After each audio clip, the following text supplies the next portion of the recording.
Alright, what's going on everybody? Ratchet Wrench is back for another video. Today we're actually going to be installing, it's been a long time coming, but coilovers on the S3. Real quick, I'll just mention what we got. We ended up going with Bilstein B16s. Yeah, it's got the little dampness adjustment, ride height, all that stuff. I'll link them down below along with all the tools you'll need and everything I bought. I ended up buying some ECS upgraded strut towers and mounts and stuff like that, which I'll show you over here. The other one's out, but right now we also did their adjustable sway bar links. This is going to be nice compared to the OEM ones. The OEM ones kind of feel chachi, but here's all like the bushing and the strut tower, the mount. So we'll go and install all that stuff so we don't have to reuse anything. So what we're going to do first is the passenger side. We've got a little more room here and a lot more light. We won't film the driver's side because it's going to be the same procedure, just opposite side. First thing we're going to want to do before getting up in the air and taking the wheel off is just come in the engine bay and just kind of pull this trim off. You're going to have 3 bolts that hold the strut tower in, and they're 13 millimeters. The other one, just take this little 10 millimeter screw off to get this out of the way. I'll do that right now. It's almost like a little plastic nut for that one, so just be careful with it. It's not a regular bolt or nut. And it's that little guy right there, plastic clip, and then that will let you get this thing out. If it wants to cooperate with me. All right, and this is just held in by a clip. Now you have access for that 3rd bolt. So all 3 of them are right there. Those are 13 millimeters, and we'll loosen them a little later. So the first thing you want to do is get the car up in the air. Always use a jack stand just for some safety. But also before we really get into it, this should be the same for an A3, obviously the S3, a Golf R, and a GTI. The only thing that's going to be different is when you go to the rears, you're going to have a CV axle if it's all-wheel drive, aka some A3s come Quattro, no GTIs, but the Golf R and the S3 will be the same for the rear. But for the front, it's going to be the same for all the cars. But we're going to take a 17 millimeter, take this wheel off. And real quick, as you can see, I have some upgraded drilled and slotted rotors. I'll link that video up above. Super easy tutorial, and just really makes the the wheel well kind of pop with those wheels, and less brake dust, which is crucial. So there's actually a right way and kind of a ghetto ratchet way to do it. We're going to do it the ratchet way to save some time. As you can see, I got a 2x4 here that we kind of makeshift, kind of flying it out and put a bolt through it. I'll get to that in a little bit. But the proper way to do it, it makes it a lot easier if you have a lift, would be removing the CV axle, dropping the control arms, taking the tie rod out. It just takes a lot of time that's, you don't really need to do when you have this guy right here. So pretty much what we're going to do first is take the tie rod out. Just get that bolt out of the way. That's going to be on the side here. And that is a 21 millimeter, so I'm just going to take that bad boy off. So right here is that little 21 millimeter that holds the bottom of the tie rod in. So now I'm going to take a hammer and hit this knuckle right here. Don't hit the bottom of the bolt, the stud, because it's just going to mess up the thread. So kind of just hit right here, whack it a couple times, and then that will come loose right here. So there we go. Alright, so we'll set that to the side, and we're going to start using the 2x4. If you don't feel comfortable using the 2x4, it is a little sketchy. I don't want to be liable for it, so do it at your own risk. But if you don't, you take these little 16 millimeter nuts off the control arm, lower that out of the way, and then you'll go in here and all the way in. You'll see the CV axle, a couple triple squares right there that are holding in. You'll disconnect those and pop the axle out. We're not going to do that because it's a lot more work. Next, we're going to take this triple square. This is like the collar. It's a collar bolt. 14 triple square like this. And we'll put that in there, take that loose. On the other side, it's an 18 millimeter nut. We'll break that loose, and we'll get that thing up out of there.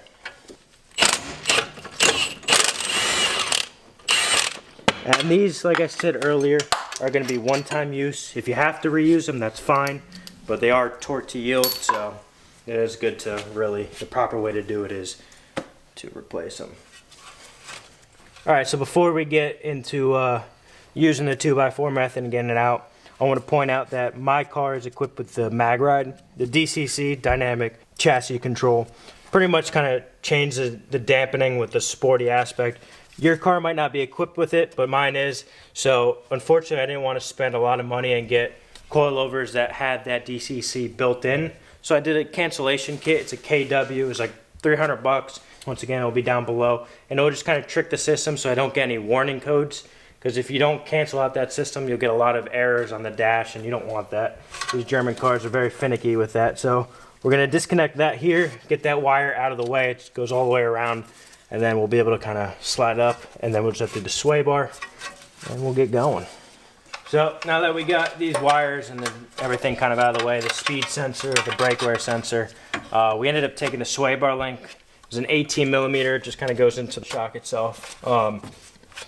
And since we are replacing them, we will take this bottom one off and just remove that sway bar end link completely. But if you're not replacing them, you could just keep this unbolted from the top one and keep the bottom one in and set it to the side. And then we'll start doing the 2x4, hook that up and spread the knuckle, which we have a special tool for that, and we'll be able to compress the spring and slide up out of that groove. So we ended up getting the old one out. As you can see, it's kind of just like flimsy. I don't know, it just doesn't feel like it's sturdy, but I'm sure there's a reason for their design. We got the ECS one here. It's a little shorter, but that's because it's adjustable. So we'll adjust that on the car once we put the coilover on, and kind of get it to the right height, because you can spin it there and then lock it down or whatever the case may be. But yeah, we'll set those aside.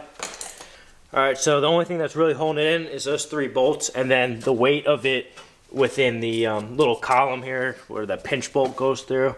So we're going to take off these 13 millimeters. That way it's got some play up top, and then we'll do the 2x4 method and slide that right out. Get them loose real quick. And now they're all fairly loose. We'll get the Milwaukee gun. And I have new ones of these. Alright.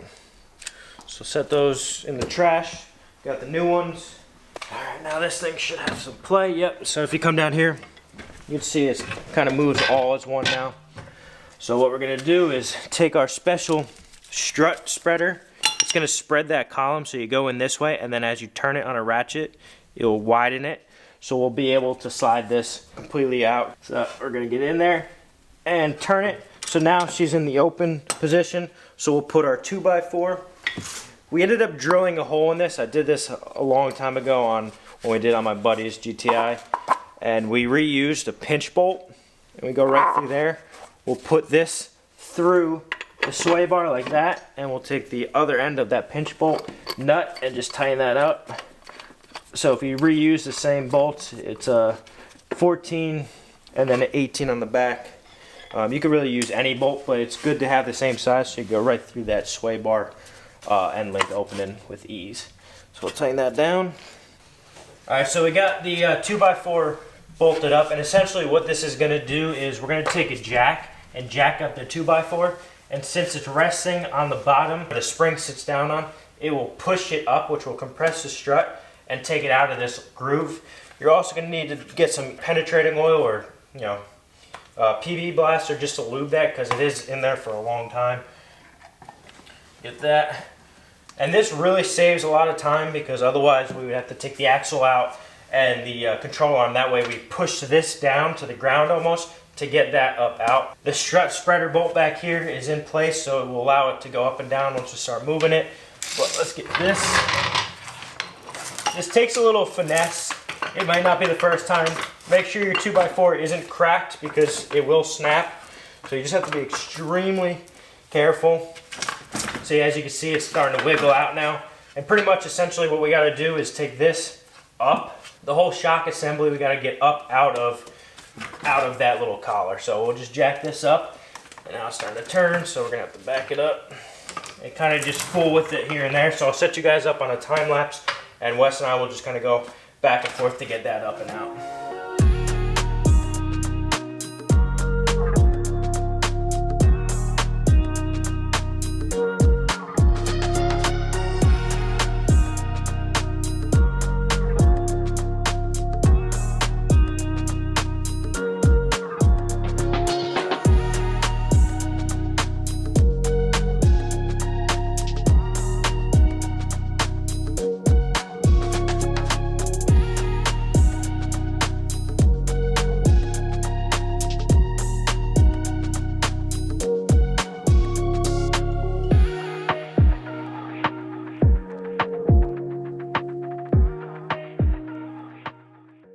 So as you can see, it was not easy. It is a struggle to do because once you jack this up, on this side it's a little more difficult because the way the sway bar end link gets bolted up is on this side rather than this side.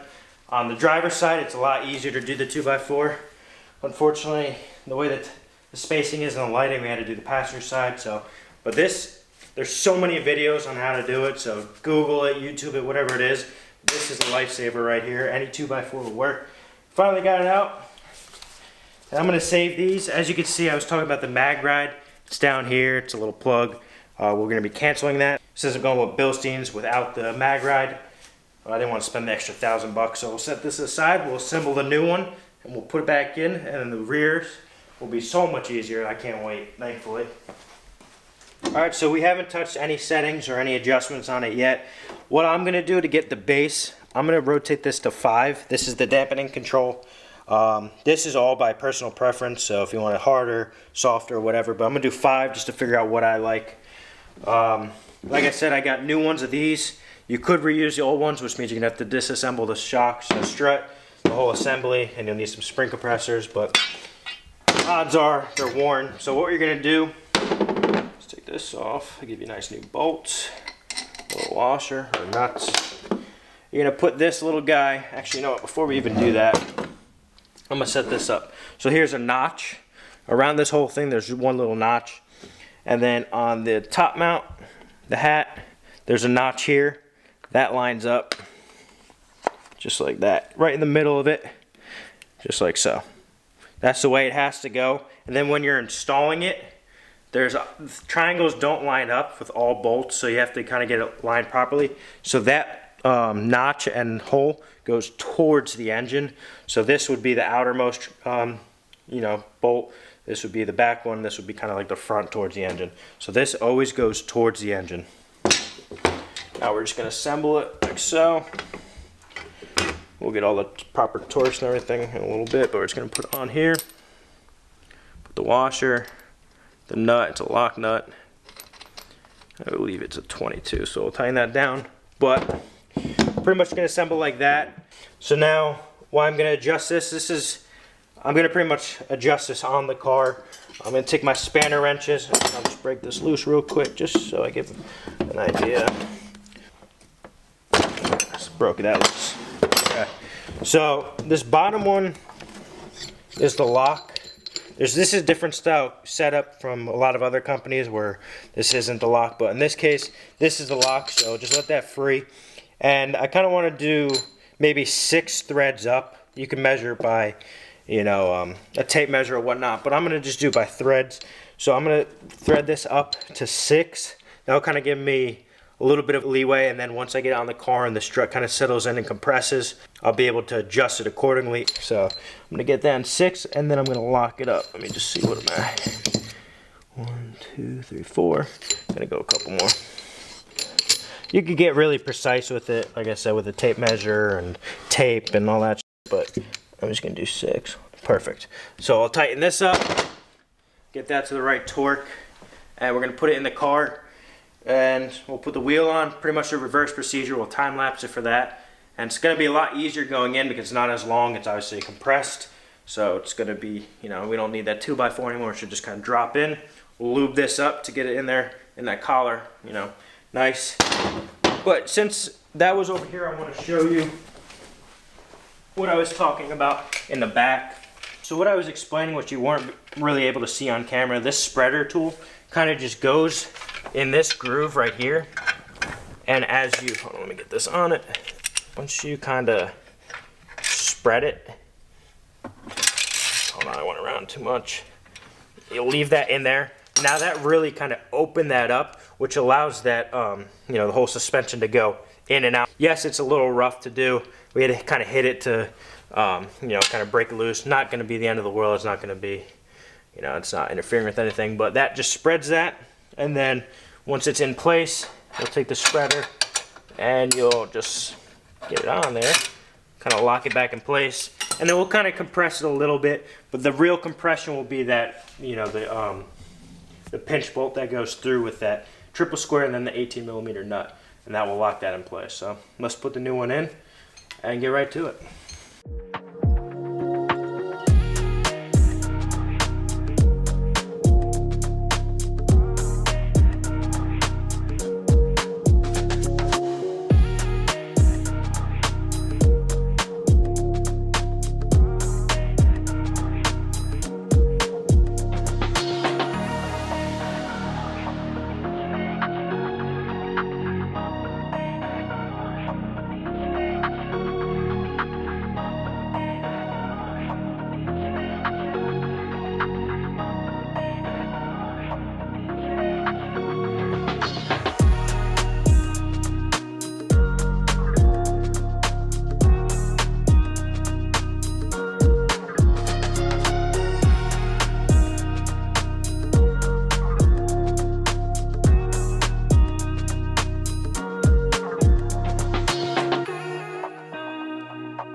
Alright, so we ended up getting that in.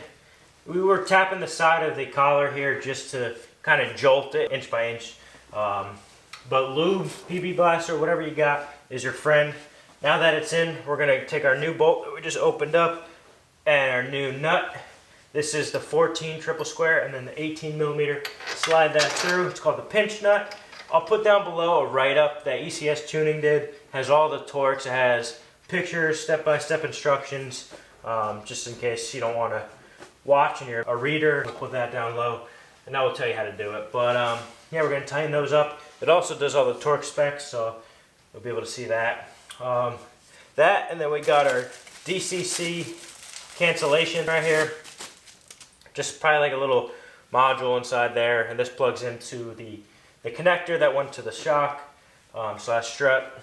And we're gonna just kind of route it up here, zip tie it for now. I want to find a permanent spot for it, but it is running late, so we're gonna just kind of zip tie it there, and we'll make it look clean.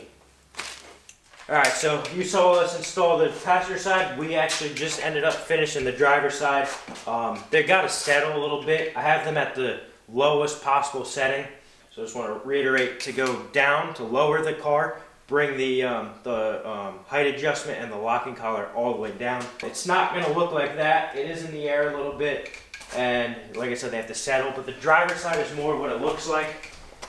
Now that it's in the air, this is what it kind of looked like prior to putting it in the air. So that's how it's going to look. That looks so flush. I'm probably going to rub. I'll probably have to do some adjustments tomorrow. But for video's sake, I just want to have it installed, and the adjustments will be the following day. But now it's time to do the rears. We got it up in the air. We got our jacks in there. We got to take the 17s and get this out of the way. The rears are going to be super, super, super easy compared to the fronts. So we'll just kind of grind through this together real quick. As you can see, you got our shock here, and we got it at 5 once again. That's my medium point, and I'll adjust it accordingly. This is going to sit, I'll show you, under the car, and the spring will be like this. We'll do that. I got my DCC cancellation kit, but yeah, let's just get right to it. It's going to be a 17 mil, good old Milwaukee. 1,000 foot-pounds of torque. Thing is a lifesaver. And I'm probably, as you can see, it's kind of a tucked look. I'll figure out the wheels and tires. I won't space them out. I'll probably just get offsets just to kind of give it that look I want. I don't like the tuck as much, but for now, to get me through the winter and everything, it will do. I really didn't want to do this in the wintertime, having it supposed to snow in a couple hours, so it's gonna be a snow plow. Alright, so enough of me talking and rambling. Let's go in here and show you how to do it. So now that we made our way in here, there's 2 bolts up here. In order to get those, there's a T25 Torx bit here and a T25 Torx bit there. You just undo those and you'll be able to kind of pry it away. And there's 2 16 millimeter bolts under there that you'll be able to get. And then before you do all that, you want to take off these 2 bolts that go through the lower control arm. Here, there's one, and it's an 18 millimeter, and same with the nut on the back side, and then same here and on the back side. And that will give it some more play. And then lastly, to release the tension on this, you don't need a spring compressor. I mean, you can for a safety aspect, but once you take off this little 13 millimeter back here, that's holding the sway bar, it will release that tension, and then that spring will come out, and we'll just put the new ones in. So it's a lot less steps. It's definitely easier to do this, you know, the rear. So we'll do this one, sit you up on a time lapse over my shoulder, and we'll just start cracking.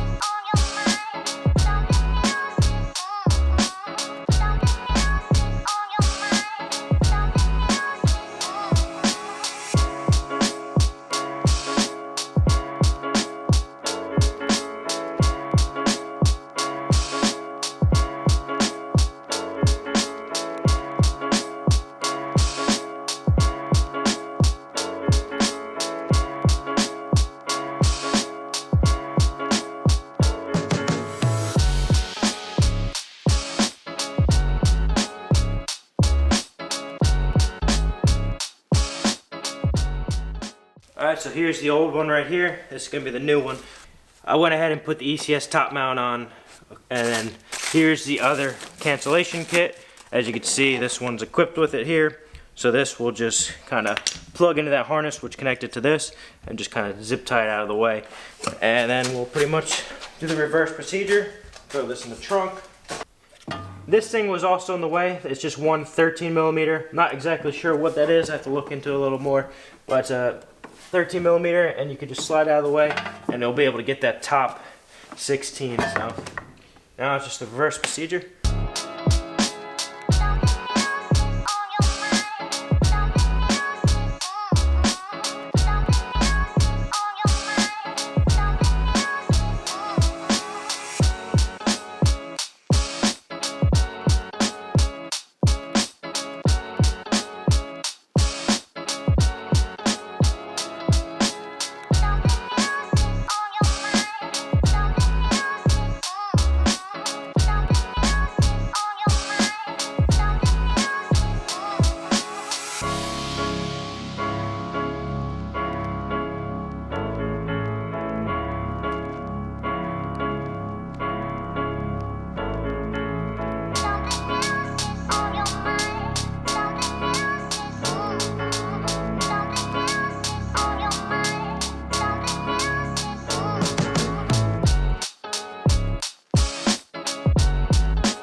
Alright, so everything's buttoned up. I'm just going to torque everything down and tighten it all up, put the wheel on, and we'll see in a second. Let's see the finished product. Alright guys, so if you make your way back here, the rears are not going to look like this. They're going to look a lot lower once they settle. Unfortunately, like I said, it's going to take some driving to really get it down low. So if you guys don't follow us on Instagram, make sure to click down below. I'll put it on the screen right now. Follow us. We'll probably have some behind the scenes and really some sneak peeks, so you'll see how it looks before YouTube does. But as you can see in the front, this thing is pretty much dumped. I'm probably gonna have to raise it up a little bit depending on, you know, how it rubs and interferes with the inner fender liner and stuff like that. But for now, it was a pretty difficult install. The fronts are definitely a little more tricky than the rears, but in the end we got it done. There's some tips and tricks with the 2x4, or you could remove the whole axle. And I'll put, like I said in the beginning, a full write-up of how to do it based from ECS tuning. So we pretty much just followed that, did our own little ratchetry, and it's done. So I'm pretty stoked with how the front looks. I can't wait for the rear to settle. Eventually after winter time, I'm gonna get some wheels, and we got some more things coming for this, and of course more for the Mustang. So stay tuned, subscribe, and we'll see you in the next one. Peace.